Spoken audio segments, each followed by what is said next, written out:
Hi, everyone. Welcome into Primetime TV Show. I'm one of your hosts, Barbara Marville-Kelly, and with me is my husband, Dennis Kelly. Hello there, my dear. We're back. Howdy, we are back. I know we are back, and back by popular demand and all kinds of good information that we're going to be sharing with you today. We've been doing a lot of research, as you and I both know, and some of you may know. And a lot of it has to do with our lifestyle as a couple, as members in the community, and as instructors and mentors, and whatever we can do for whoever wants to listen to us. And it seems to be working, doesn't it? Yeah, it's like a slow drip, but it's getting faster. I know.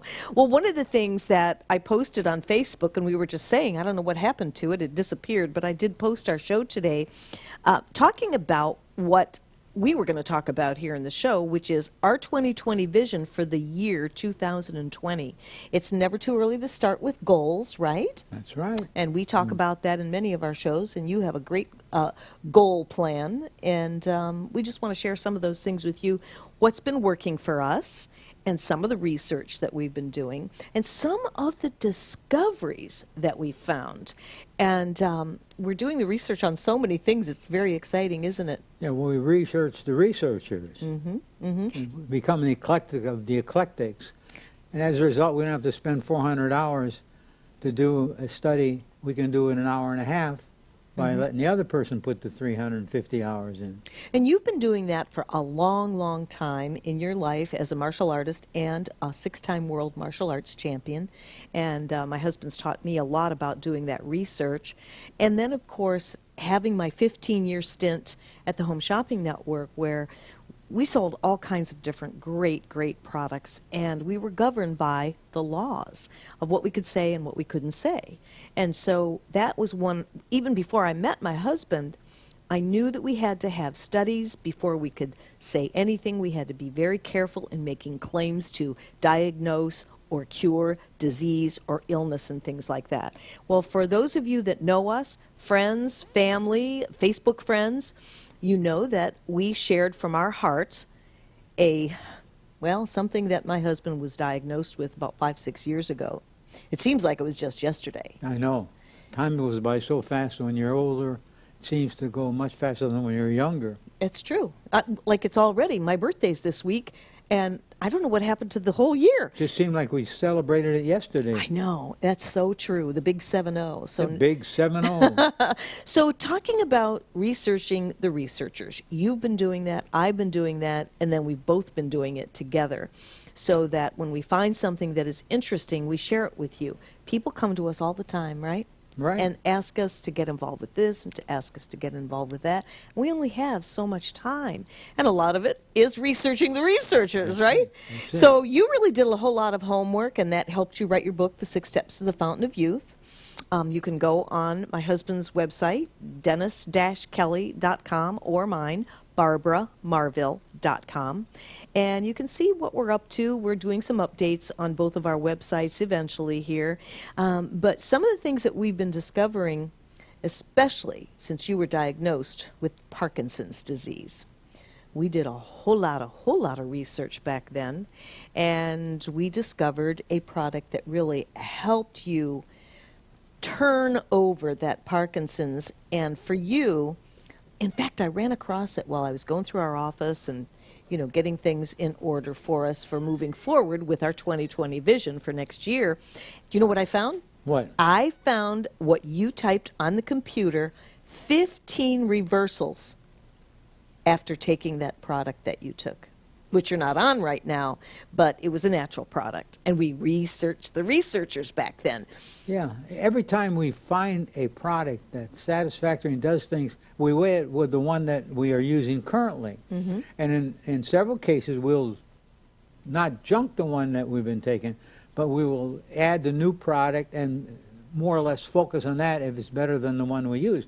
As a result, I end up with probably about 10 different things that I take, but each one has a different purpose. And sometimes there's an override there, but that's all right because it like supercharges the present form of whether it be exercise, whether it be a supplement. It enables you to be able to get the best of the best. And you know how to do that. Well, being a certified sport nutritionist and a certified fitness trainer, you have had all this expertise over many, many years. And it just seems like some of the research that we have found is people are always asking. And we just went to some friends of ours this week.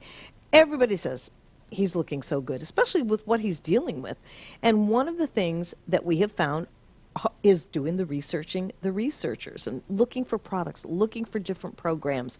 And one of the things that we did hear about, and we're going to actually show you in a little bit, a video that can kind of explain what we can do for ourselves to help our brain get better. And I know you've done research on this neuroplasticity, things we can do to make our brain be better, because we have lost more friends this year and watched friends start to go down the black hole of cancer and so many other things. And it's very disheartening. It's very hurtful. So we have decided to get involved with doing even more research and really getting into the community. I, for one, am looking into early detection, and you'll hear more about that. We're looking into alternatives with stem cells. You know, that's the latest buzz, the latest word out there. Trust us, we're looking into that. We're researching that very in depth, and we're excited about that. But the one thing that I've often wondered, and I came to the conclusion after realizing, after my husband received 9 grants from the Parkinson's Foundation locally, and watching Parkinson's patients take your class, and by the end of a year's time, I would go to the classes and I was really almost in tears because, as you say, you couldn't tell the difference between the patients and the caregivers. Why is that? And then I thought, okay, so he's diagnosed with Parkinson's. We both swept this under the rug. Truly we did. The men don't want to talk about what's going on. They hide it, and we look the other way. We look the other way with the tremors, with the this, with the that. But once we realize that we can get a hold of this through researching the researchers and doing movement with Tai Chi, because my husband does Tai Chi, Qigong every single day. He goes to the gym every single day, including the weekends, and we're discovering more and more of the clinical studies, the work that is out there that we knew part of it was done, but not like what we've discovered, in fact, as of today. And you are amazing. I mean, you go through your Grandmaster's level, the forms, which are how many moves? 108 moves? They're in the Masters and Grandmasters, 108 moves. And how long have you been doing the Tai Chi and Qigong? Going on 40 years. Going on 40 years. So the point that I'm trying to make is that if you are a family member, a friend, if someone is out there and maybe starting to go downhill, I believe, and my husband believes, that we can catch them, can't we? Yeah, it's amazing how the body has such miraculous ways of reversing sickness and disease by establishing a good mental attitude and not giving up on hope. Because hope is part of the magic ingredient. There's a Parkinson moment there. The hope is an amazing thing because it gives you a supercharged mental outlook on things rather than downhill, not being able to enjoy what you're doing at the moment because you're so buried in the past. As far as when people are depressed, those are things that happened in the past. When they're anxious, they're worried about things that are going to happen in the future. Absolutely. So it's depression and anxiety. Those are the two things we have to balance. So the key is to have something that you can develop a passion for. And it can be a little thing that most people would think is stupid, to think that you're going to put so much importance on how something can make you feel good. But I'll give you a little example. And it's important to have several things that you can go to get passion. For example, I'm a real Packer football fan. Oh, you talk about diehard. passion. Oh. So if I have a bad day or I'm getting to the point where I want to turn negative or vibrate in a negative way, then I'll turn and think about the passion I have for the next pack. If it's during the season, when the next Packer game comes up, I can feel that excitement, and puts good chemicals in the body. And you're not dwelling on the negative. You're accentuating the positive. And that's so important, because we're in a frequency level of either positive or negative. And the key thing is we're in a frequency that we choose without realizing it. And so once you understand the things about frequency, how we vibrate, everything in the universe vibrates. Every single cell, every single nucleus is vibrating. Exactly. Exactly. And I'm glad that you mentioned that, because movement is a frequency as well. And for you, I got to tell you the story about my Packers fan husband here, okay? He's up at 6 o'clock in the morning getting ready in his little Packer outfit and his Packer hat, and he goes down to the Packer bar. Now, what time does it actually open? At 11, right? Yeah. The game starts at what time? 1 o'clock. 1 o'clock. He's there at 9:30 to make sure that he gets the first seat, because it is jam-packed. Not even barely standing room, right? That's true. So he goes in there, and I love it, because he's got me now into football. I love the Packers, and I'm at home with the girls, and I'm doing my thing at home while he's enjoying himself at the Packer bar, because it maybe isn't on TV. That's what they do. So and I'm glad that you shared that, because passion stirs something up inside of us that gives us that hope rather than hopelessness. And believe it or not, I mean, people think we're positive all the time, which we are pretty much, but there are moments where we're no different than a plumber that has leaky pipes. We do have our moments. And when we're around the negativity and we see people meeting themselves coming and going, and they are so stressed out and so wigged out, but yet they keep taking on more and more and more, right? You end up having what we call overcare. Overcare. It's like acid dripping in the system. It's a slow death. And unfortunately, people don't find out or discover it until it's too late. That's right. That's right. You know, and that our position is we love to share what we're doing. I'm labeled as a motivation speaker, but I don't look at myself as a motivation speaker. I look at myself as more of a scientist. I think so too. Because really, what motivates people is if you can give and share something, it will help their life become a little bit easier, help their life be a lot more fun, help their life be much more productive. It's not so much how long we live. Yeah. Those things will happen to a great degree when you do these things. But it's the quality of life you live. I mean, I do Tai Chi and Qigong, teaching it at assisted living places, and you can see these people in wheelchairs and walkers, and they're so appreciative when I do a seminar with them and do a session with them. Just any little thing that can get them to laugh, any little thing that get them to look forward to the next time I come and work with them. It's just so precious to be able to do that. And to me, well, like I've told you so many times, and I tell any time I do a seminar, I explain to people, I say, you know, it was all about me for a number of years. To overcome my childhood indifferences and coming from a real demented system of parenthood, I managed to have a paradigm where I wasn't very enjoying my life as a human being. So when I changed that paradigm and really started looking what made me feel good and transform into a different person, it really made a big difference. And of course that's why I like sharing it with everyone, because we have, as I mentioned when I do my seminars, I tell people, one of the first questions I ask them, I say, do all of you believe that as a human being we have unlimited potential? Unlimited potential. And only about a third of the potential is used as the average person. And most people agree with that.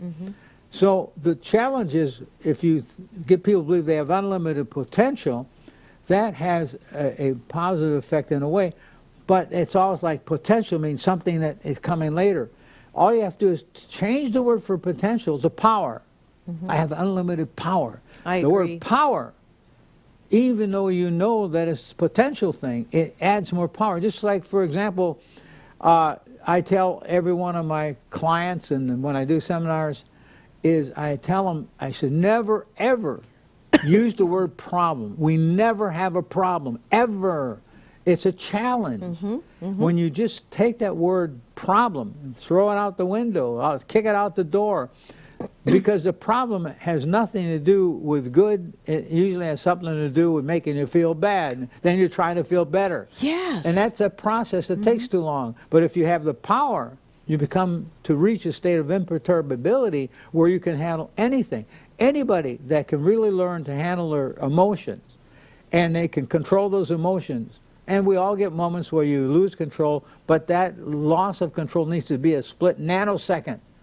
You've got 2 minutes to overcome that, because 5 minutes of an angry thought, 5 minutes of worry, 5 minutes of not caring, 5 minutes of being jealous will lower the immune system for 6 to 8 hours, and coming from the research HeartMath Institute Thank you. Yes, HeartMath Institute, where you have become certified not once but twice. You can take, and if you out there can develop the ability to handle stress, to handle and control your emotions, you become a very valuable individual. Not only because you can make more money at the job you do, the profession you do, no matter how much you look at sickness, you can overcome most sickness and disease. Like, because I have Parkinson's, it doesn't stop me from doing anything I want. I can still practice my art.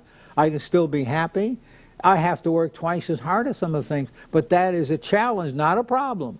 That is a challenge. And the challenge gets these juices in your body going to want to do something positive. And it's having different things. For example, if I think of my two little Yorkie dogs, I think of my wife when I'm away. I'm just one of the Yorkie dogs. Oh, I put the dogs first. I'm sorry. You then start vibrating at a positive rate. Everything in the universe is vibrating. Do you vibrate at a lower rate, or do you vibrate as a positive? Because in the West, people look at the body as a body. And the doctors treat you because of the analytical proficiency. The doctors treat you on a holistic thing, so to speak.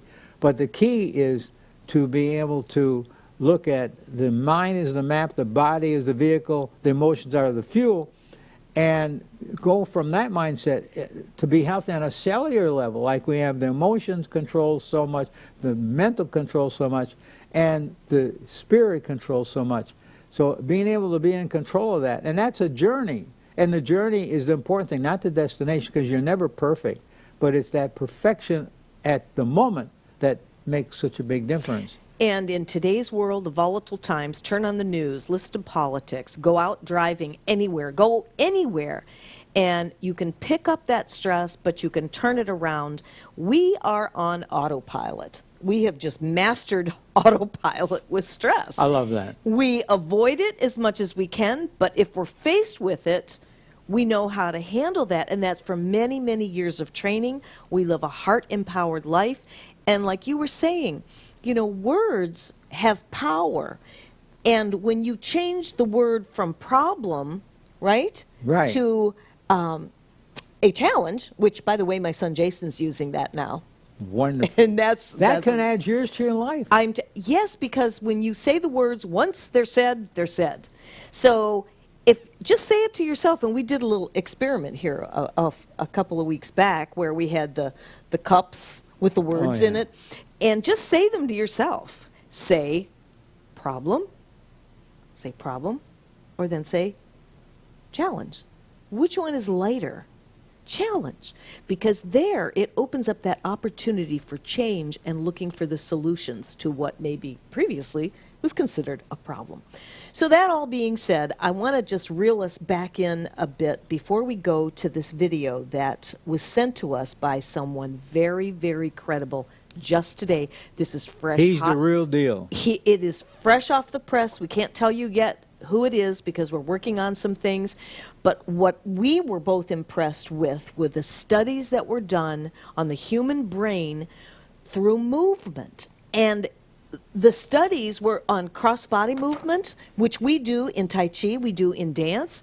In fact, after I did the Argentine tango, doing the Dancing with the Local Stars here, not once, but twice, to help out our community for charity and all, we learned that dance is good for the brain, and Argentine tango because of the various movements, so many different movements, including crossbody with your legs, your feet, your arms, your shoulders, all the stances, very similar to what's in the martial arts. Why did you become a martial arts champion not once or twice, 3 or 4 times or 5 times, 6 times? Because the mastery of the movements that you've been doing and exercising, from doing your katas, in being how many times black belt you are, I've lost track, and how many different styles, and you have to learn these katas to perfection to get your black belt. I have a black belt too, but it's in shopping, my husband says. I'm only a yellow belt in Taekwondo. But there's a reason. She's a 7th degree black belt in shopping, not just a black belt. Yeah, probably. But there's a reason why you have been able to be even more of a warrior when it comes to the challenge of Parkinson's disease. We have looked and we've researched to find out different things, different herbs, different alternatives to the medication, because the medication has side effects. There are natural ways, just by using our own body armor that we were born with, right? Absolutely. And having all this movement, and I watched this video today, and we listened to it on the way over to the studio, because I wanted my husband to actually see this, using a program called Cognitive Cali. Write this down, Cognitive Cali, because you can go on YouTube and watch this. Now, it's a form using a weapon type thing. It's a form of stick fighting, so to speak. Yes. So, but you're not fighting. You're challenging the movements and so on. But it was designed to fight. Right. Exactly. For self-defense. Exactly. And I just see how this can help people on so many different levels. Maybe you're not going to go out and do stick fighting or whatever, but it's the message that we're trying to get to you in doing cross-body movement. Get into a Tai Chi class or a Qigong class. Go out to a ballroom dance studio and take some dance lessons. Dance in your own home. It won't cost you anything. Move your arms, right? Right? We can do this on our own. So we're going to toss to this video. It's a few minutes, and we're going to sit back, take a quick break, grab a little glass of water. Enjoy this, because I want you to listen to the message in this about using cross-body movements, whether it be in the martial arts or anything that you desire to do. But you'll hear the message, and we'll be right back after this plays. Together. A future where our healthcare industry focuses on the prevention of disease and not just trying to cure it. Right now, when we feel sick, we go to the doctors, take our prescription, and get on with our lives. But what if we led lives that created barriers to disease instead of opening the gates to it? I believe there are better ways to improve health than just pharmaceuticals alone. How we eat, how we sleep, and how we move are vital components. I've been focusing on how movement affects cognitive function. How we move defines who we are in significant ways. And movement begins in the brain. It's the control center of the body.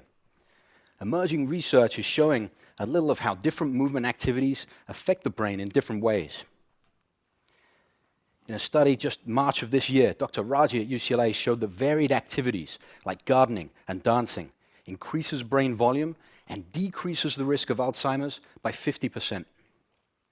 Dr. Adele Diamond did a review study on movement research, of which there's fairly little, and found that bimanual coordination, rhythmic motion, frequently crossing the midline, and hand-eye coordination were particularly valuable when looking at executive function in the brain. Blair and Raver in 2014 showed that real-world activities, such as martial arts, showed more widespread cognitive benefit than targeted computerized training. This is a picture of my brainwaves while stepping in place.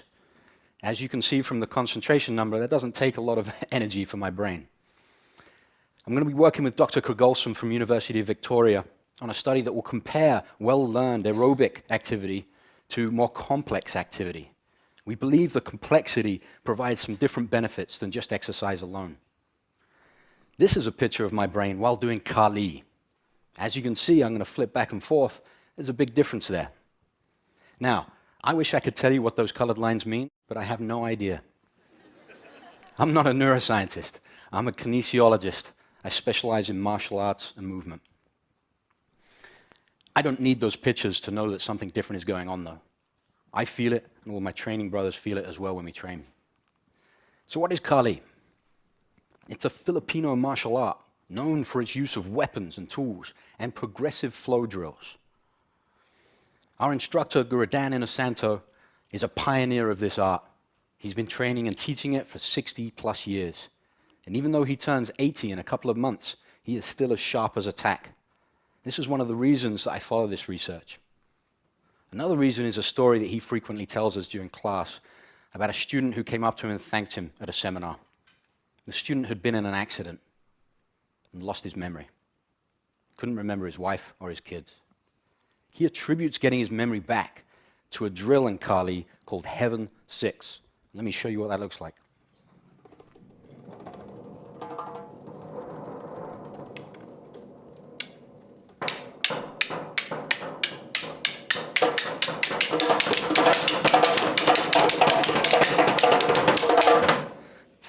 Good job. I think that deserves a round of applause.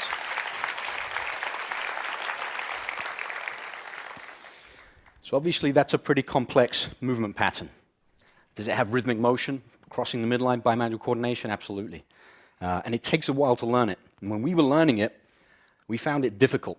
And we experienced something called brain scramble, which is a term I stole from Dr. O'Shea that we had from earlier. Rather than me try to explain that, I'd like you to feel it. So I'd like everyone to take their left hand, snap the shape of a triangle. Well, that's cool for that sound guy earlier. Okay, take your right hand, snap the shape of a box, 4 corners. Good. So for the 2-3 people in the room that can't snap their fingers, I apologize. We'll get to you later. You know what's coming next. Try and do them together.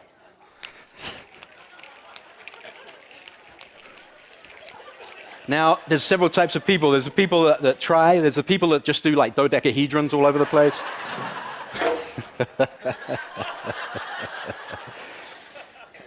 But how many people feel like it's like your brain's misfiring? It's like the spinning beach ball on a Mac, right? That's because you're making your brain work harder. You're splitting its attention, and you're adding cognitive load. And just like a muscle, when you make it work harder, it gets stronger. I use Kali for a variety of different programs. I train elite athletes here on UCLA's campus, the water polo team and the football team. I train police officers. I teach children with autism. And I've been training Daniel for about 4 or 5 years. Daniel has cerebral palsy. He has issues with his gait and his balance. And as you can see in the video, we're using a modified Heaven 6 drill here to kind of as contextual interference so he doesn't really think about his walking. And by doing this, he can walk in circles, as you can see. The camera has to catch up with him. He can walk backwards and forwards and laterally. And you see on his face, he really enjoys this, especially when he hits me in the hand, which seems to be quite often. Rather than me talk more about Kali, I'd like to show you more. I think that'll be a lot more exciting, even with my accent. So let's bring Guru Comrade, go roll him back up. So they're going to do 5 motions, 1, 2, 3, 4, 5, that's the code, and it starts with basic and gets a little bit more complex. So as they go, it's cob, cob, now they're crossing the midline, going to the low line, that Heaven 6 we already saw, and standard 6. Time. Good job. Yes. So for them, that's a well-known motion. They've done it thousands of times. It's part of our warm-up in class. So we need to challenge them. So instead of 1, 2, 3, 4, 5 as the code, why don't we try, and this is random, we didn't practice this, 2, 1, 3, 4, 1.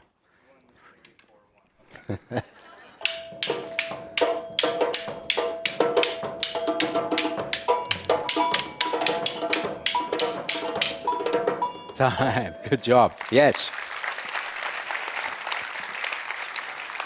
So while that was still very good, did you see it kind of slow down a little bit as they were processing the code? Let's just make it harder for them, because I think that's fun. This time I'm going to give them the first number, and they're going to start. And halfway through the motion, I'll give them the next number, and then the next, and then the next. Yes, it's pretty impressive. So we'll start with number 4. 2, 1, 5, 6.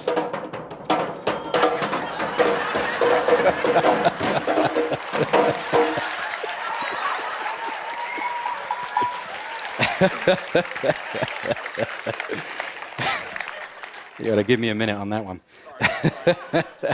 So when I said 6, it's not part of the code. There's no movement associated with that. They were meant to improvise. I was expecting more Kali. But I think if we get hashtag Running Man UCLA going, this might go viral. Where are we? Okay, the next drill, I'm going to take some more structure out of it. Instead of following a code, all they have to do is stay within the parameters. The parameters for this drill, you hit, I hit. Let's see, 20 clicks, sombrada.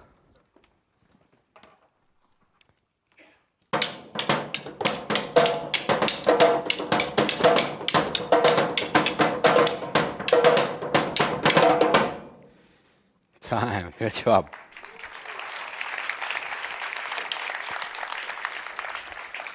You see how their movement changed with that? Because of the random nature of the strikes, they became more expressive. They used more problem solving. They became creative in ways not to get hit. If we take more of the structure away and we put it into a play environment, they're going to spar. Okay? What matters here is not what code you know, what the skill set that you can memorize, or standardized tests that you can complete. But if you can take the knowledge and apply it to truth in the moment, into a real-world application, that's vital for learning and development. So let's see them spar. The only rule on this one is you hit whenever you want, or whenever you can.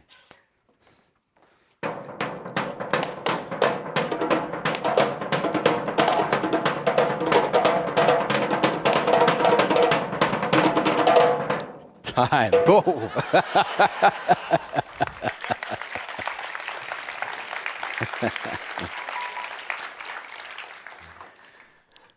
So I've shown a very small piece of Kali. As you can see, there's really an unlimited number of progressions and drills and combinations. But it's not the only complex motor activity. I don't have Mike and Alex up here just because they're amazing world-class drummers. I believe drumming is very important. And whenever I drum, I get the brain scramble all the time. So we're going to play a little game. Alex is going to give us a quick beat. Mike's going to watch and listen and see if he can copy it. Our job is to see whether he gets it right. Alex, first one. Let's see what you got, Mike. That's pretty spot on, right? Yeah, okay. Too easy. Alex, ramp it up the complexity. Let's go.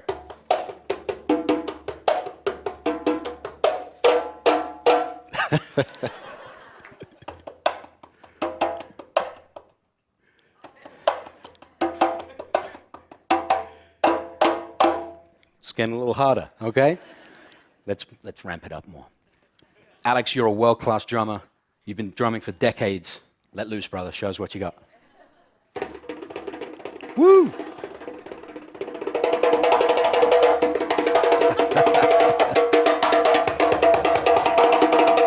Ow!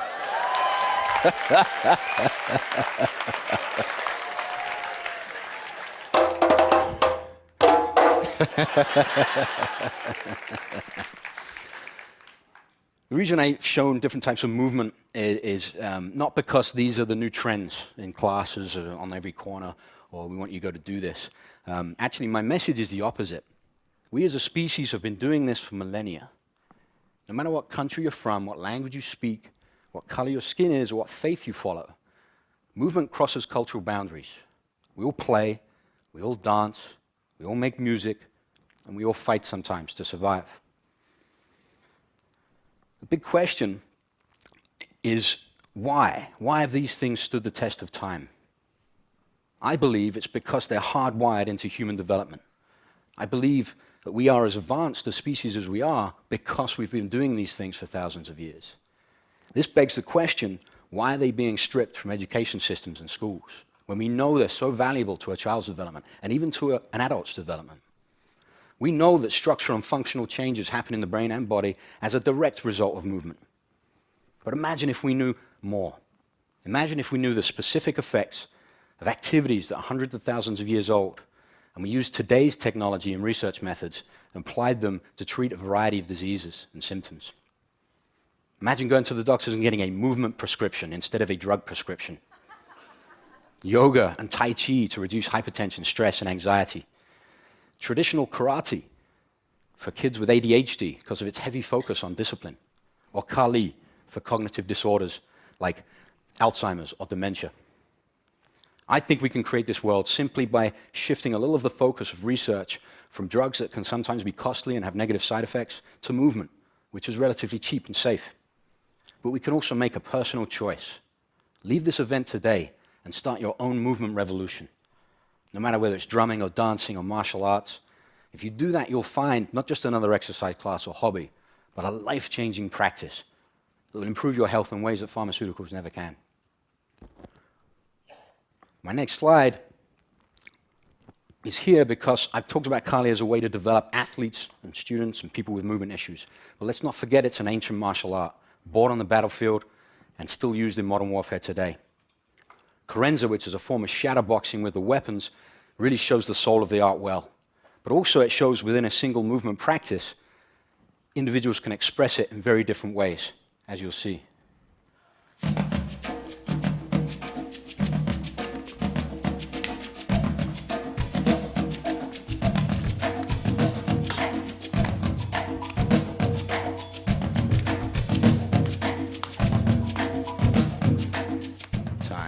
Please join me, gents. I'm going to close by talking about respect. Respect is a core value in martial arts, and today we're going to show you a traditional Kali salutation. We're doing this, but paying respects to you as the audience. We're paying respects to our instructor, Guru Dan Inosanto, and all of our teachers, and to the art of Kali. But please listen to the words carefully, because I think they apply to everyone, everywhere, and not just Kali. Because for us, Kali is not just a martial art. It is a way of life. I present myself with an open mind and open heart. I acknowledge the hand of friendship is superior to the hand of war. I will take what I've learned with my mind and my heart. May we shed no blood. Thank you for your attention.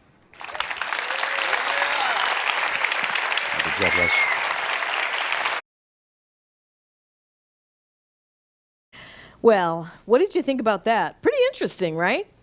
I know you loved it. I was mesmerized. It was very fascinating, and the overall message, which I'm sure you picked up now that you've seen this, is what we were leading up to just prior to that clip on TED Talk. So it start your own movement revolution. It doesn't matter what you're going to do, but get moving, right? Yeah, and the average person look at that and say, oh, I could never do that. Mm-hmm. And that is so untrue, no matter how the situation is as far as being able to develop. Everybody develops at certain different rates. Even if you're a slow developer, I usually, when I teach and I see somebody that is a little bit down themselves because they don't get something right away, they lose confidence in themselves, I call them deliberate learners. Mm-hmm. The deliberate learners, they have to break everything down in simplest form.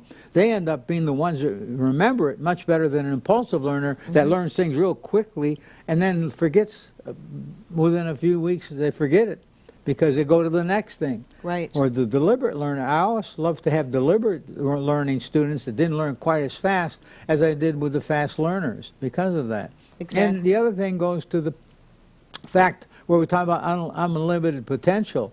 The thing is, people end up giving away their power, and the reason they give away their power, they don't believe they have any. Mm-hmm. Mm-hmm. And as a result, they look at unlimited potential. Well, that's something I can never utilize. I don't know how I'd ever get that unlimited. And that's partly self-talk as well. Yeah, well, your self-talk, a great book, Dr. Maxwell Maltz, Psycho-Cybernetics. He talks about the power of thought and self-imaging and your participation as far as how good you do it or whatever you do has to do with your self-image. If you want to improve your performance, improve your self-image. That's where the mind, the body, and the emotions come in, is guarding that self-image like it's a treasure chest. Yeah. When people decline to have a good self-image, the performance will never be exact or be good. You know, there's so much truth to that. And going back to what you were saying about an unlimited potential. Well, that's a potential, and depending on what your belief system is, if you don't believe that you can do things, that's just going to go right down the tube right then and there. But when you change it to unlimited power, that piques your own interest. And to that point, I have to bring up when I did that Dancing with the Local Stars, David from Arthur Murray was starting to train me, and he showed me this video from the actual Dancing with the Local Stars. My first Argentine tango routine was taken from the Dancing with the Stars on the show that we all watch, right? So he shows me this video, and in the end, I was doing this way high kick. And this was only about, what, 3-4 years ago. And I couldn't believe what came out of my mouth. I go, David, you think you really think I'm going to be able to do that? He goes, yeah, I believe you can, and you will. And guess what? I did. I did. It was just, we get this thing in our head that we can't do something, and we start to believe that. And depending on where you've been in your life, being told you're stupid all your life and that, there's that little voice in your head. And that was that era that we grew up with. And, you know, our parents did the best they could with what they had to work with. But going back to that word potential, and it's a P word, potential versus power. I love that. We all have that phenomenal power. They're inside of all of us is a world champion. In fact, you can actually say if you're there I go again. By the way, once in a while you hear a little slurring, or maybe I shake a little bit. I'm not drunk or I'm not nervous. It's just that sometimes that little Parkinson will raise its ugly head. However, I usually can kick his butt whenever I want to. That's right, you do. Yeah, I have fun kicking his butt. Yep. How do you kick a Parkinson butt? You just don't do what the Parkinson wants you to do. That's right, and you've come a long, long, long way. Yeah, and I'm not finished yet. Oh, I know you're not. Until I eradicate that little monster out of my life forever. You know what he was talking about today? Coming out of retirement again and fighting, not fighting, but point karate, and at age 82. No, you would be 83 if you did that again. Yeah. Thinking about it. He could probably do it. Yeah. But I have no more room in the trophy room for any more trophies. So let's really seriously think about that. So you were going to make a point. You forgot what it was, right? Did you? Where did I leave off? I don't know, because I forgot too.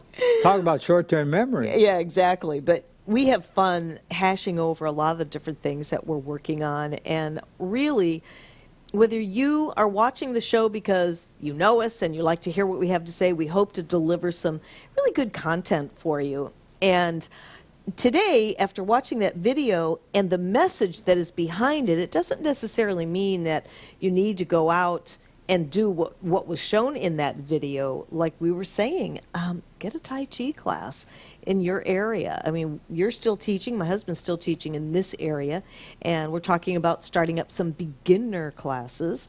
We're going to be out in the community doing more speaker events because we want to get the message out. And We Beam TV does our production right here in Port Richey, Florida.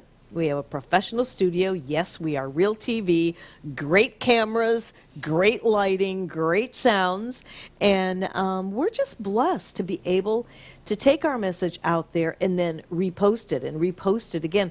This is episode 150, John just said. We've done 150? 150 episodes. How about that? Who knew? What's going on? 6 years, I think, now. Right. I remember now what I was going to drive into. It came to me, all right?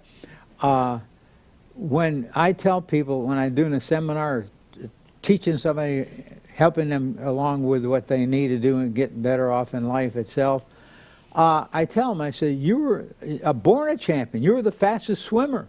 I know, I love this story. Think of the sperma guy, little sperma guy goes up and is looking for the princess. I call the egg the princess. And when he finds the princess, there's several of these little sperma guys that made it through to the princess. They were the fastest of the swimmers. Then the princess, she starts vibrating at a certain level.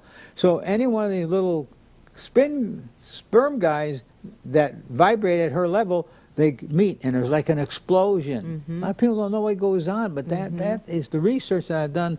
Comes out with so many amazing things. So looking at yourself as a champion, you were the fastest swimmer over how many little sperm guys you had to compete against? And then here's the queen egg, and she picks out her champion out of the ones that vibrate At that level. at that level. And then they get together, they see it's like an explosion. It's true. That's the day that we conceive as far as being able to better ourselves from being a little sperm guy.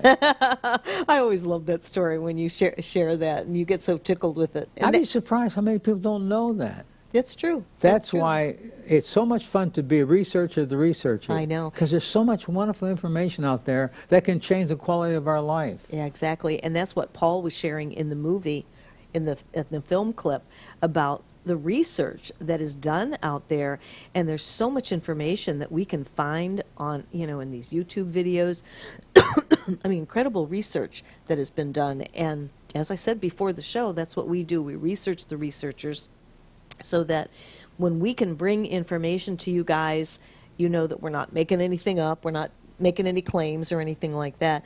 But I wanted to turn it over to you for a split second or two. We have about 11 minutes remaining. Anything else?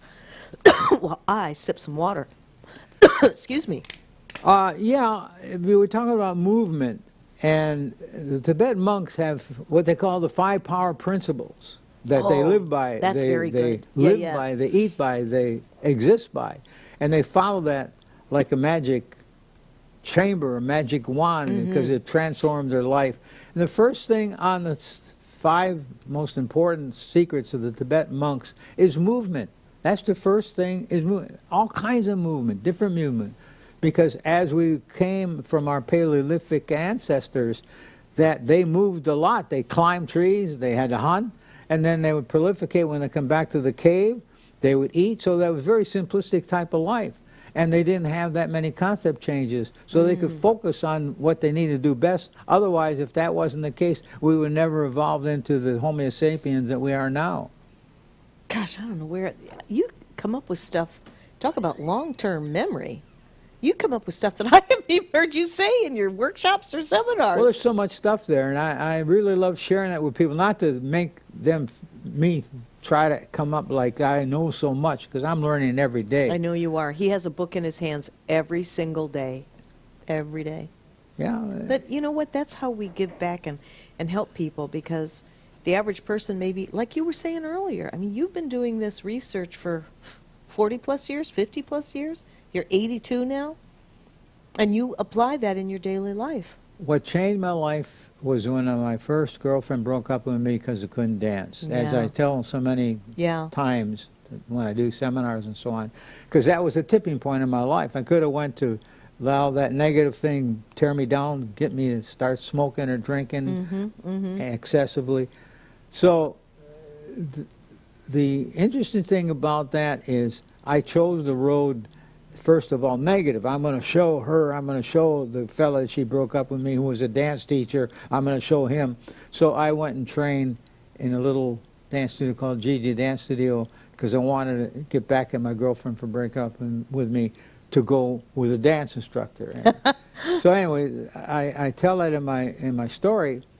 But the thing is, it changed my life dramatically because I chose a route of improvement. Then one day I decided I don't need to use the positive negative anymore. It's all positive. I'm not only doing it for myself now, I'm doing it to help people. That's when my life accelerated into a much higher level. That's when right. I got out of just doing it for me. Yes, yes, you're thinking about other people, and you still haven't given up on having your movie produced, because that will be, oh my goodness, that will be such a good thing. We're hoping and praying that it will happen, The Legend of Tango Man, which is really a true autobiography of my husband's life.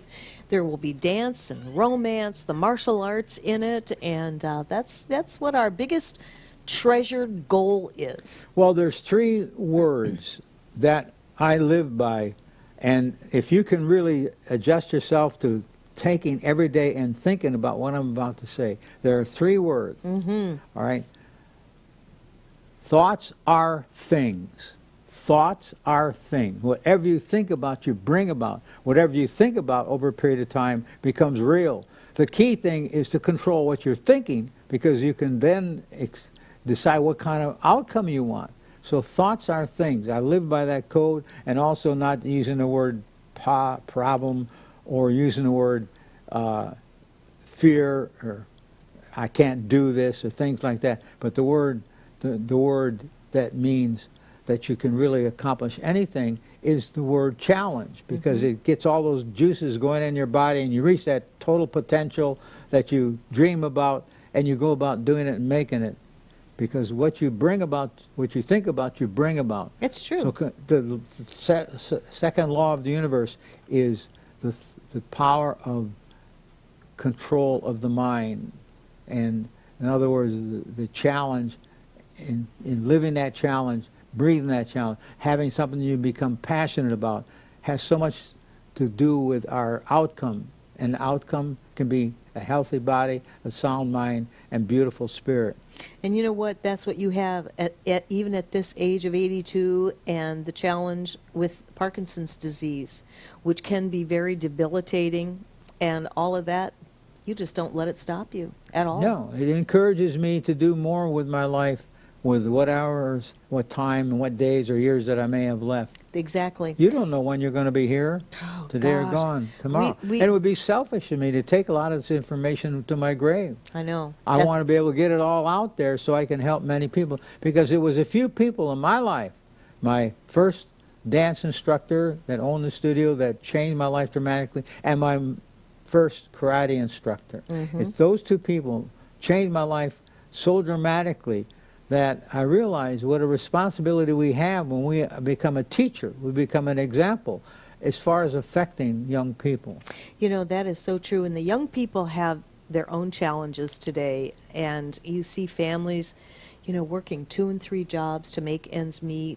And the thing is that it seems that there's not as many people that know how to deal with the daily stresses, just your daily stresses of family living. You know, getting the kids out to school, you got a job to do, getting their lunch or their lunch money or whatever, making sure they're clean and dressed and their teeth brushed, la la la la. I did all that. I know what that's like. And very successfully. Both my boys turned out to be very fine young men. I now have a wonderful 6-year-old grandson. And your kids, my goodness, Penny and Mark and the grandkids. I'm very fortunate. My We're kids so have all grown up to be fortunate. really respectable people, That's have right. a wonderful life, Yeah. are able to reach the higher loads of handling stress. They become stress masters, you know, and it's amazing. The great book written by Anna Weiss that she talks about a high performance mind is one that at will can reach that state of consciousness that's most beneficial, desirable in any given circumstance. Think about this. If you can take any circumstance and use the right emotion to hit that circumstance, you become not only successful monetarily, but so successful with your health, with your mental health, physical health, and emotional health. You'd be surprised how much difference they're going to make when you learn to control, become a master of your stress. And handling your emotions, it all comes right down to that, because when we can handle our emotions, we're saving ourselves from the terrible parts of cortisol dripping into our bloodstream, just like poison. So we have about 4 minutes left, and so we hope that you've enjoyed the show today. And watch it again. Share it on Facebook or wherever you like. Push it out there in any, you know, way you can, if you like, because we really do feel strongly about our shows. We take them seriously, but we do have a lot of fun too and joke around. Excuse me, but when it comes to stress, it's the #1 cause for dis-ease and in many times premature death. I'm going to turn over to you while I sip some water again. Well, the hormone that does the most damage is also a hormone that we really need, Which and is? cortisol. Yes. And the problem is when people get stressed out, that's the fight or flight syndrome by the cortisol ignites all this. The problem or challenge there that if you have enough negative things that you're not handling, you eventually run out of the ability to produce cortisol. That's even worse than sometimes than having overabundance of cortisol. Because cortisol, we need some of it for our energy level, sure. our creativity. So cortisol can be a good hormone. It's how you use it. But when you're stressed out, the cortisol then comes to your aid, wanting to help you fight whatever you're fighting that you're not fighting. That's right. And then as a result, you eventually run out of it. And then there's a thing called anhedonia. Anhedonia means that it takes, when you lose your ability to focus and concentrate, it's like a drug, and it takes 6 months to regenerate when you have a fall down from using too much of drinking, of negativeness and things like that.